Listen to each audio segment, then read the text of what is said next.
Guys எல்லாம் எப்படி இருக்கீங்க நல்லா இருப்பீங்க நம்புறேன். ஸோ இந்த வீடியோ பார்த்தீங்க அப்படின்னா வெட்னஸ்டே மார்னிங்லேருந்து ஸ்டார்ட் ஆகுது. வெட்னஸ்டே மார்னிங் வந்து பார்த்தீங்க அப்படின்னா முந்தின நாளே வந்து ஒயிட் சன்னா ஊற வச்சுட்டேன். அதாவது பீட்ரூட்க்கு வந்து உங்களுக்கு போன வீட்டில் வந்து உங்களுக்கு பீட்ரூட் தோசை வந்து இப்படி அரைக்க சொல்லி காட்டியிருப்பேன். ஸோ அதை எப்படி இது பண்ணி சொல்லிட்டு அதுக்கு மேட்சிங்கான இதை வந்து பார்க்கலாங்க. இது வந்து பார்த்தீங்க அப்படின்னா ஃபஸ்ட்டு வந்து அதுக்கு மேட்சிங் வந்து தேங்காய் சட்னின்றது வேறு எதுவுமே அடிச்சிக்க முடியாது. முந்தின நாள் வந்து பார்த்தீங்க அப்படின்னா நைட்டே வந்து ஒயிட் சன்னாவை வந்து ஊற வச்சு எடுத்து வச்சுட்டேங்க.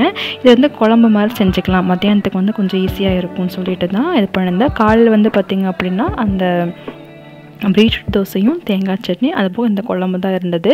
இது வந்து பார்த்திங்க அப்படின்னா ஊற வச்ச சன்னாவை அதே தண்ணி விட்டு கொஞ்சம் உப்பு சேர்த்துட்டு ஒரு 4 விசில் மட்டும் விட்டு எடுத்துட்டேங்க. இது வந்து பார்த்திங்க அப்படின்னா குழம்புக்கு வந்து ஒரு வானிலையில் கொஞ்சமாக எண்ணெய் சேர்த்துட்டு சின்ன வெங்காயம் 2 தக்காளி எடுத்துருக்கேன். சின்ன வெங்காயம் பார்த்திங்கன்னா ஒரு 15 சின்ன வெங்காயம் எடுத்துருக்கேன். 4 பல்லு பூண்டு, கொஞ்சமாக துண்டு இஞ்சி எடுத்துருக்கேன். ஒரு 3 வரமிளகாய் எடுத்துருக்கேன். ஒரு துண்டு பட்டை எடுத்துருக்கேங்க. ஒரு டேபிள் ஸ்பூன் அளவுக்கு சோம்பு எடுத்துருக்கேன். ஒரு டேபிள் ஸ்பூன் அளவுக்கு மிளகு எடுத்துருக்கேன். ஒரு 4 டேபிள் ஸ்பூன் அளவுக்கு வந்து வர கொத்தமல்லி இதை சேர்த்துட்டு நல்லா மிக்ஸ் பண்ணி இது பண்ணிட்டுக்கோங்க. நல்லா வணங்கட்டும். ஒரு 2 கீட்டு தேங்காய் மட்டும் நான் கடைசியில் ஆட் பண்ணியிருக்கேங்க. இது வந்து பார்த்திங்க அப்படின்னா பீட்ரூட் தோசைக்கு வந்து வணக்கிறதுக்காக, அதாவது அதில் சேர்க்குறதுக்காக பீட்ரூட் தோசையில் வந்து உப்பு மட்டும் நான் ஃபஸ்ட்டு சேர்த்துருக்கேன். இதில் வந்து பார்த்திங்கன்னா கொஞ்சமாக பெருங்காயத்தூள் வந்து ஒரு 1/4 டேபிள் ஸ்பூன் அளவுக்கு சேர்த்துக்கோங்க. நல்லா மணமாக இருக்கும். வணக்கி வச்சுருக்கிற வெங்காயம், கருவேப்பிலை, கடுகு தாளிச்சது வந்து பார்த்திங்க அப்படின்னா நல்லா வணக்கிட்டு அதையும் சேர்த்துக்கோங்க. இதெல்லாம் சேர்த்துட்டு நீங்கள் வந்து தோசை ஊற்றும் போது பார்த்திங்கன்னா அது க்ரன்ச்சியாக கடுப்பிடும்பொழுது பார்த்திங்கன்னா டேஸ்ட்டாகவும் ரொம்ப சூப்பராகவும் இருக்கும். பார்த்திங்க அப்படின்னா வெட்னஸ்டே மார்னிங் வந்து பார்த்திங்கன்னா நான் நல்லா கலக்கி வச்சுட்டேன். காலையிலே இது கொஞ்சம் இது பண்ணிடலாம் அப்படின்ட்டு கையாக ரசத்துக்கு ரெடி பண்ணிகிட்ருக்கேங்க. நல்லா இதை ஆற விட்டு எடுத்துக்க அப்புறமா பார்த்திங்கன்னா மிக்சியில் நல்லா ஃபைன் பேஸ்ட்டாக அரைச்சிக்கோங்க. அரைச்சிக்கப்புறமா நீங்கள் எந்த பேனில் இருந்தாலும் சரி யூஸ் பண்ணப்போ கொஞ்சம் ஆயில் சேர்த்துட்டு கடுகு வந்து நல்லா பொரிய விடுங்க. வெந்தயம் வந்து தேவைப்படாது இந்த குழம்புக்கு. பட்டைக்கிராம்பு குழம்புங்க நல்லா நமக்கு தேவைப்படாது. இது வந்து பார்த்திங்கன்னா 2 பெரிய வெங்காயம், அப்புறம் 2 கத்திரிக்காய் எடுத்துருக்கேன், 2 உருளைக்கிழங்கு எடுத்துருக்கேன், கொஞ்சமாக ஒரு கொத்து கருவேப்பிலை எல்லாத்தையும் சேர்த்துட்டு நல்லா ஒரு 10 நிமிஷம் வணக்கி கொடுங்க. வணக்கி கொடுத்தக்கப்புறமா பார்த்திங்க அப்படின்னா நம்ம அரைச்சி வச்சுருக்கோம் பார்த்திங்களா அந்த மசாலா கலவை இதில் சேர்த்துக்கலாம். இதில் சேர்த்த உடனே பார்த்திங்கன்னா கொஞ்சமாக மஞ்சள் தூள் மட்டும் சேர்த்துக்கோங்க. ஏன்னா மற்றதெல்லாம் பார்த்திங்கன்னா ட்ரை இன்க்ரீடியன்ஸ் தான், மஞ்சள் தூள் மட்டும் தான் மிஸ் ஆகிருக்கும். ஸோ கொஞ்சம் மஞ்சள் தூள் மட்டும் சேர்த்திங்கன்னா கொஞ்சம் குழம்பு வந்து பார்த்திங்கன்னா கொஞ்சம் கலராக நல்லா இருக்குங்க.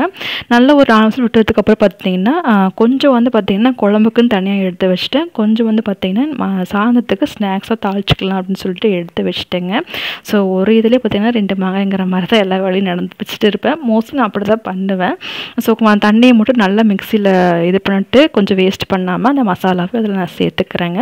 நல்லா சேர்த்துக்கப்புறமா ஒரு 20 நிமிஷம் நல்லா கபகபன்னு கொதிக்கட்டும். கடைசியாக பார்த்திங்கன்னா தேவையான அளவு உப்பு மட்டும் பார்த்துக்கோங்க. உப்பு வந்து பார்த்திங்க அப்படின்னா ஒரு 2 டேபிள் ஸ்பூன் சேர்த்துருப்பேன். எல்லோரும் அனுப்பிங்க தேவையான அளவுனா தேவையான உப்பு எத்தனை சேர்க்குறீங்க சொல்ல மாட்டேங்கிறீங்கன்னு சொல்லிட்டு எனக்கு வந்து பழகிடுச்சு. ஆரம்பத்தில் வந்து பார்த்திங்கன்னா எனக்கே ரொம்ப கை கூச்சமாக இருக்கும். எவ்வளோ டேபிள் ஸ்பூன் போடுறது, அதாவது பொடி உப்பு யூஸ் பண்ணுவேன். ஸோ பொடி உப்புலேருந்து அப்படியே மெதுவாக பழகி அப்புறம் கல் உப்புக்கு வந்து மாறி தான் இந்த இது பண்ணுறேங்க. நீங்கள் கொஞ்சம் பார்த்துட்டு அப்படி பண்ணிக்கோங்க.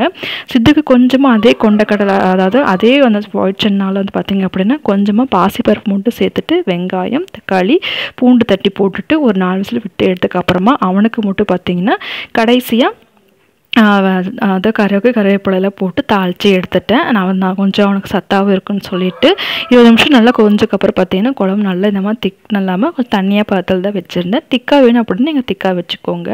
பீட்ரூட் தோசை நல்லா கலக்கிக்கோங்க. கலக்கிட்டு நார்மல் தோசை மாதிரியே ஊற்றிக்கோங்க. ரொம்ப நல்லாயிருக்கும். கொஞ்சம் வந்து அடுப்பு மட்டும் ஸ்லோவில் இருக்கட்டும், இல்லைன்னா ரொம்ப அடுப்பு, அதாவது அந்த பேன் ரொம்ப இதாகிடுச்சு அப்படின்னா தோசை பேன் ரொம்ப தேய்க்க முடியாத மாதிரி ஆகிடும். ஸோ பார்த்திங்க அப்படின்னா நார்மல் தோசை போல் நல்லா 2 பக்கமும் வந்து பார்த்திங்க அப்படின்னா கொஞ்சம் எண்ணெய் சேர்த்துட்டு திருப்பி போட்டுக்கோங்க. இது வந்து ஹெல்த்துக்கும் பார்த்திங்க அப்படின்னா நிறைய பெனிஃபிட்ஸ் இருக்குது. இதில் வந்து மாவும் அரிசி கலவில் பார்த்திங்கன்னா கம்மி பண்ணிவிட்டு பீட்ரூட் வந்து கொஞ்சம் அதிகமாக சேர்த்துக்கோங்க. நான் வந்து மெஷர்மெண்ட்டில் பார்த்திங்கன்னா 3 பீட்ரூட் எடுத்திருந்தேன். அது ஒரு 5 பேர்த்துக்கு சரியாக இருக்கும்னு நான் நினைக்கிறேங்க. பார்த்து 2 பக்கம் வந்து பார்த்திங்க அப்படின்னா நல்லா திருப்பி போட்டுக்கோங்க.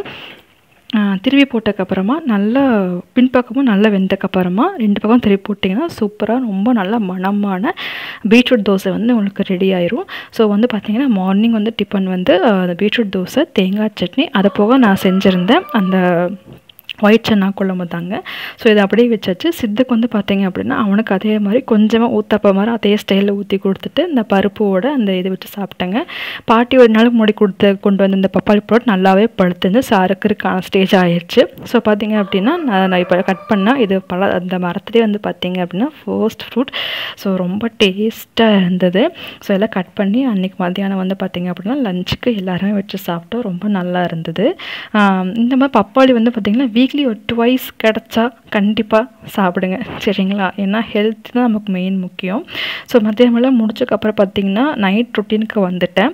இந்த பேப்பர்லேருந்து இந்த வெண்ணெயை பிரிக்கிறதுக்குள்ளே படாத பாடு பட்டு எடுத்துட்டேங்க. ஒரு கையில் வந்து ஃபோனை வச்சுட்டு சரி ஃபோனை கீழே வச்சுட்டு முதல்ல ஒழுக்கமாக அதில் போடணும் அப்படின்னு சொல்லிட்டு பார்த்திங்க அப்படின்னா மறுபடியும் அதை கீழே வச்சுட்டு தான் அப்புறம் இந்த வெண்ணெயை வந்து இது பண்ணேன். இது செகண்ட் பேட்ச் சித்துக்கு நான் பண்ணுறது.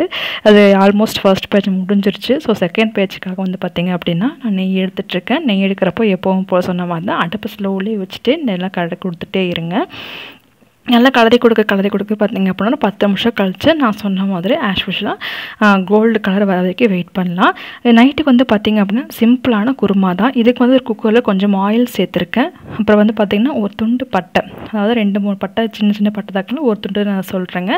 2 பிரிஞ்சி இலை சேர்த்துருக்கேன். இதுக்கு வந்து பார்த்திங்கன்னா வெஜ் குருமாங்கிறதுனால பார்த்திங்கன்னா வீட்டில் இருக்கக்கூடிய காய்கறிகள் தான். கேரட், பீன்ஸ், பீட்ரூட், பச்சை பட்டாணி, அப்புறம் உருளைக்கிழங்கு, அப்புறம் 3 பெரிய வெங்காயம் எடுத்திருக்கேன், கொஞ்சம் கருவேப்பிலை, ஒரு 5 பச்சை மிளகாய் எடுத்திருக்கேன், 2 தக்காளி எடுத்திருக்கேன். ஃபர்ஸ்ட் வந்து பார்த்திங்க அப்படின்னா 2-3 பெரிய வெங்காயத்தை நல்லா நீட்டாக கட் பண்ணிட்டு சேர்த்துக்கோங்க. அந்த 5 பச்சை மிளகாயும் அதில் போட்டு நல்லா வணங்கட்டும். நல்லா வணங்கினக்கு அப்புறமா ஒரு 1.5 டேபிள் ஸ்பூன் அளவுக்கு இஞ்சி பூண்டு விழுது நம்ம சேர்த்துக்கலாம். இது அதாவது வெண்ணெயிலேருந்து நெய் எடுத்துகிட்டே தான் பார்த்திங்கன்னா நைட்டு ஃபுல்லாக நான் செஞ்சுட்டே இருந்தேன். கொஞ்சம் நுரைஞ்சு வரும். பட் அதை வந்து இது பண்ணாமல் கீழே ஸ்லோவில் வச்சு கிண்டி கொடுத்துட்டே இருங்க. பார்த்திங்க அப்படின்னா இஞ்சி பூண்டு பேஸ்ட் சேர்த்தக்கப்புறமா நம்ம கட் பண்ணி வச்சிருக்கக்கூடிய 3 தக்காளியும் அதில் ஆட் பண்ணிடலாம். ஆட் பண்ணிவிட்டு நல்லா கலரி கொடுத்துக்கோங்க. நல்லா கலர்ந்து நல்லா வெந்தக்கப்புறமா மற்ற காயெல்லாம் வந்து நம்ம ஆட் பண்ணிக்கலாம். அப்படி மேலே நுரைஞ்சி வரப்போ மிச்சம் அந்த செகண்ட் மட்டும் பார்த்திங்க அப்படின்னா ஒரு கரண்டி வச்சு கிண்டி கொடுத்துட்டே இருங்க. எப்படி இருந்தாலும் ஒரு 1/2 கிலோ நீங்கள் வெண்ணெய் எடுத்திங்கன்னா கண்டிப்பாக 1/4 கிலோ நெய் அப்படிங்கிற மாதிரி தான் நமக்கு கிடைக்கும். இது வந்து பார்த்திங்கன்னா 3/4 கிலோ நெய் நான் அதாவது வெண்ணெய் வாங்கியிருந்தேன். அதுலேருந்து வந்து நெய் எடுத்திருக்கேன். பார்த்திங்கன்னா போன டைம் விடவும் பார்த்திங்க அப்படின்னா இந்த டைம் வந்து பார்த்திங்கன்னா கொஞ்சம் கம்மியாக இருக்கிற மாதிரி தான் எனக்கு தெரிஞ்சுது. ஸோ ஓகே வெடிக்கட்டி பார்க்கலான்னு வெயிட் பண்ணிகிட்டே இருந்தேன். இதுக்கு வந்து பார்த்திங்கன்னா கொஞ்சம் சின்ன சோயாவை வந்து சுடு தண்ணியில் போட்டு எடுத்து வச்சுருந்தேன். சரி பீன்ஸ் எல்லாம் எங்கிட்ட இல்லைங்கிறனால பார்த்திங்க அப்படின்னா சரி சோயா போட்டுக்கலாம் அப்படின்னு சொல்லிட்டு யூஸ்வலாக அந்த தக்காளி நல்லா விழுந்ததுக்கப்புறம் மற்ற எல்லா காய்கறிகளும் சேர்க்க ஆரம்பிச்சிட்டேன். ஒரு கையில் வச்சு பண்ணுற வீடியோ எடுக்கிறவங்க உண்மையாக அவங்களுக்கு அவார்டே கொடுக்கணுங்க. எப்படி தான் எடுக்கிறாங்கன்னு தெரியல, நம்மளால தான் முடியறதே இல்லை. ஆஸ் யூஷுவல் எல்லா காய்கறிகளையும் சேர்த்துட்டு நல்லா வணக்கி கொடுத்துட்டே இருங்க. இந்த பக்கம் வந்து பார்த்திங்கன்னா கொஞ்சம் கொஞ்சமாக வந்து நமக்கு அந்த வெண்ணெயிலேருந்து நெய் பிரிகிறது நல்லாவே தெரியும். இதுக்கு வந்து பார்த்திங்க அப்படின்னா மசாலா வந்து பார்த்திங்கன்னா கரம் மசாலா ஒரு டேபிள் ஸ்பூன் எடுத்திருக்கேன். 1 டேபிள் ஸ்பூன் அளவுக்கு சிக்கன் மசாலா மட்டும் தான் சேர்த்துருக்கேன். அந்த 2 ஸ்பைசஸ் தான். ஏன்னா கொத்தமல்லி பவுடர் அதெல்லாம் வந்து எங்கிட்ட அப்போ டைமுக்கு எங்கிட்ட கிடையாது. அதனால் என்ன பண்ணியிருக்கேன் அப்படின்னா தேங்காவோட முழு கொத்தமல்லி 1 டேபிள் ஸ்பூன், 1/2 டேபிள் ஸ்பூன் சீரகம் சேர்த்து நல்லா ஃபைன் பேஸ்ட்டாகவே வந்து பார்த்திங்கன்னா தேங்காயோடு சேர்த்து தண்ணி ஊற்றி கொஞ்சம் அரைச்சி எடுத்துட்டேங்க. கடைசி உப்பு உங்களுக்கு தேவையான தண்ணி வேணும்னா சேர்த்துக்கோங்க. ஒரு கொத்து புதினா மட்டும் அதில் எக்ஸ்ட்ரா நான் ஆட் பண்ணியிருக்கேன். நல்லா கலக்கி விட்டுக்கோங்க. நல்லா கொதி வந்ததுக்கப்புறமா பார்த்தீங்க அப்படின்னா கொஞ்சம் லைட்டாக கொதிக்கும் பொழுது நீங்கள் குக்கர் போட்டு ஒரு 2 விசில் விட்டிங்கன்னா போதும். எனக்கு காய்கறிகள் எல்லாமே வந்து பட்டன சீக்கிரமாகவே வெந்துடும். 2 விசிலுக்கு அப்புறம் பார்த்தீங்க அப்படின்னா நல்லா ஈஸியாக குயிக்காக செய்யக்கூடிய குருமா நமக்கு ரெடி ஆயிருங்க. இப்போ பாருங்கள் இது நல்லா கொஞ்சம் பிரிஞ்சக்கப்புறமா அதாவது அந்த நெய் வந்து லைட்டாக தெரிய ஆரம்பிக்கும். அப்போ நான் எப்பவும் போல் சொன்ன மாதிரி ஒரு 2-3 வெந்தயம் மட்டும் தான், நிறைய போட்டாலும் கசப்புத்தன்மையாயிருங்க.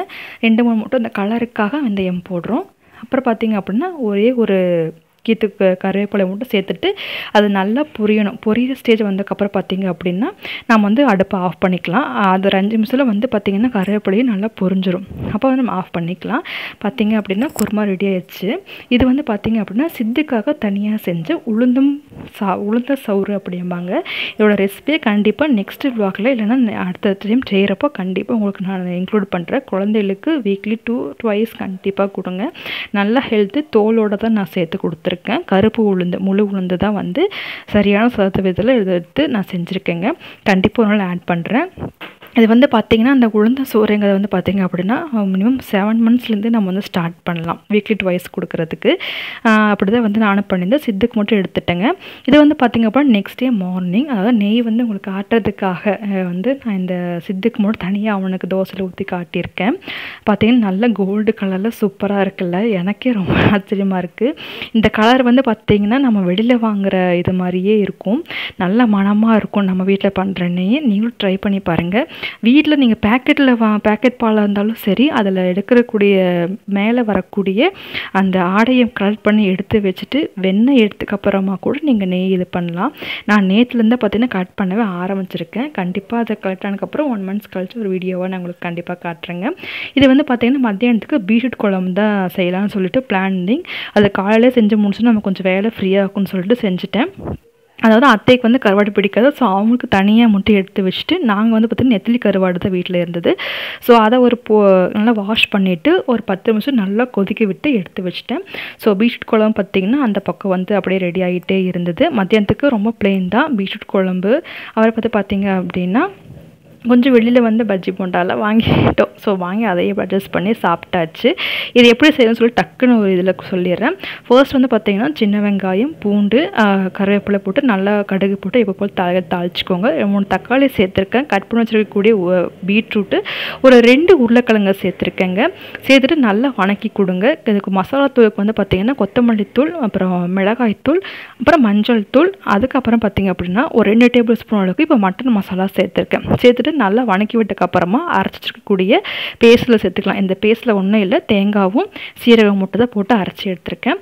நல்லா இந்த மாதிரி அரைச்சக்கப்புறமா பார்த்திங்கன்னா ஒரு 5 விசில் கண்டிப்பாக விட்டு எடுக்கணும். விட்டு எடுத்ததுக்கப்புறம் நல்லாயிருக்கும். அன்றைக்கி பார்த்து ப்ரௌனி கேக் ஆர்டர் இருந்தது, அதையும் முடிச்சு இந்த விலாகையும் முடிச்சுக்கிறேன். தேங்க்யூ.